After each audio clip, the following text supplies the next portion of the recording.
Welcome to In Focus. On June 15th this year, the House of Commons passed Bill C-51, a bill that will amend the human rights and justice laws in Canada that have been ruled unconstitutional. The bill passed through to the second phase of approvals, yet many Canadians have neither heard nor understood what Bill C-51 will change in regards to the rights and freedoms of our citizens. Now, one positive focus of the bill is to update Canada's sexual assault laws and offer greater protection for victims of alleged sexual assault crimes. But the bill also seeks to remove a number of sections of the criminal code that are viewed as obsolete or redundant. Included in this list of redundant laws is Section 176, which is the provision that protects the rights of individuals to freely practice their religion. This bill greatly impacts the religious freedoms of Christians and other groups in Canada.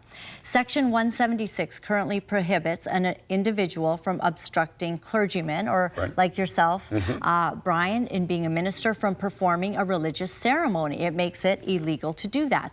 It also prohibits them from obstructing any kind of religious gathering. Absolutely. Now, it's important for us as Christians to know these facts now, as Bill C-51 is set to be reviewed by the Standing Committees on Justice and Human Rights this fall when Parliament resumes.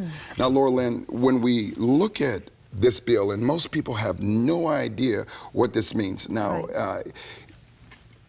in principle, everyone can understand as far as the sexual assault codes being strengthened with human trafficking and what's taking place. But when we start looking at 176, and this is just lumping a lot of things together, and if we're going to remove the commingling of that, what we have to understand is that was a provision that prevented any interference with the solemnity of a service, and that means a clergyman performing a marriage or also engaging in a proclamation of the gospel. Now, by taking that out, what it does do is it opens Pandora's box and allows even now an opportunity for people to come in from the outside if they are against what is being said and interfere with the service. Well, you know, and what's so surprising to me, Brian, is how they are relating these two completely different things. A woman, you know, where there's a sexual, you know, assault issue going on. Which we understand. Right, completely. But what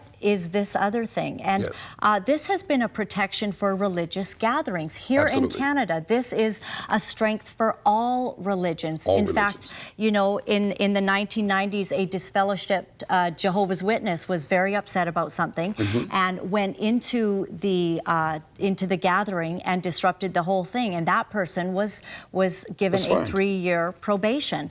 Another Christian gathering came about, and there was, you know, a ruckus that was caused. It's unlawful to do that.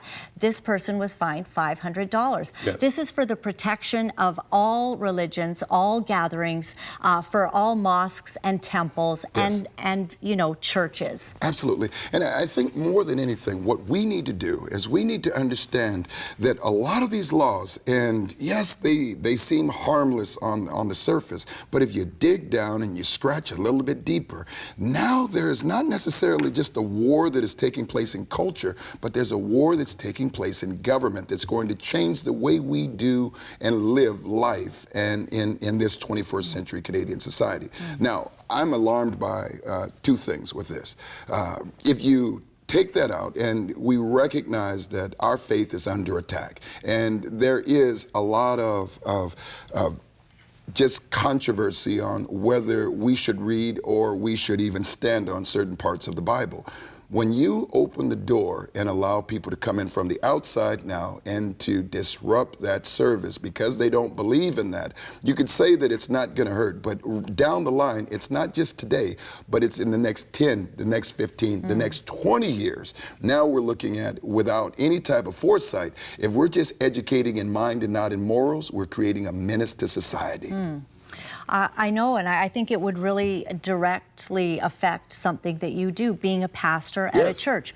So if a group of people are in dissent, they heard that Pastor Brian is preaching the Word of God and has said some things that they may not agree with. Yes. This would remove your protection in your service. Absolutely. Somebody could literally come in the morning, a whole group of them even, and it would be fully legal to disrupt the entire church service. Well, you know, there is precedent with this, and during the time of Germany and Dietrich Bonhoeffer, when he stood up and he refused to be just a state church, but he needed to stand on the Word of God, it cost him his very life. And I believe if we don't believe in something enough to fight for, it's not worth believing in. Today, what we want to get you to do is get involved. Call your member of parliament. You know what I'm going to say. We need you also to act. We need you to spread the word. Tell other people about this, because our response in this time is the most important thing that we could do. We need to respond to this. And we bring this to you in focus. And we'll be right back.